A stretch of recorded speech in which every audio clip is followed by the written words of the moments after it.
Wait lang. Nais ni Satan na skip mo yung video na to at hindi mo pakinggan yung kagandahan loob ng Panginoon. Kasi ayaw niya mabago ang buhay mo sa pamamagitan ng simpleng panalangin. Gusto ko i-save mo yung video na to at i-share sa tao na unang papasok sa iyong isipan na iniligay ng Panginoon. Let's pray.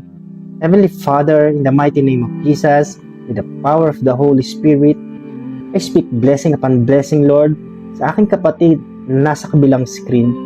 Patuloy na nire-review ko anumang blocking ni Satan, hinahad lang para hindi niya makita ang kagandahan loob niyo.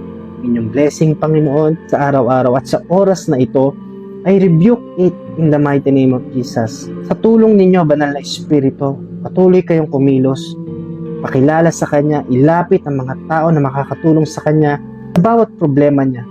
Kung siya man ay may sakit, patuloy niyo siyang pagalingin sa oras pong ito. Nahihirapan man siya sa trabaho, patuloy niyo siyang kalingain. Wawalan man siya ng pag-asa, ng lakas, patuloy niyo po siyang pasiglahin, Panginoon. Energize my brother and sister in the mighty name of Jesus. Continue to strengthen us. Hallelujah. Sustain our strength in the mighty name of Jesus. Sila man na may problema sa pamilya, patuloy niyong pagbuklurin at buuin, Panginoon.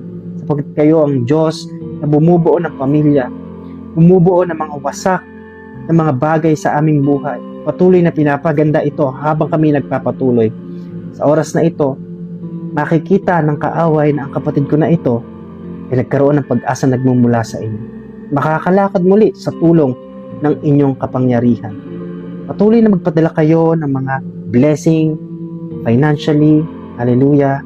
I pray, Panginoon, na patuloy mo siyang ilapit sa mga tao na makakapagpalapit lalo pa sa inyo, Panginoon. Langin ko rin na magamit social media na ito para maabot ang ibang tao. Salamat po, Panginoon. Patuloy namin kayong pinupuri. We love you, praise you, we serve you in the mighty name of Jesus. Everybody say Amen. Comment down below if you are agree. Follow po kayo kung nagustuhan nyo po at share nyo po ito sa mga tao na nangangailangan ng prayer. God bless, kapatid.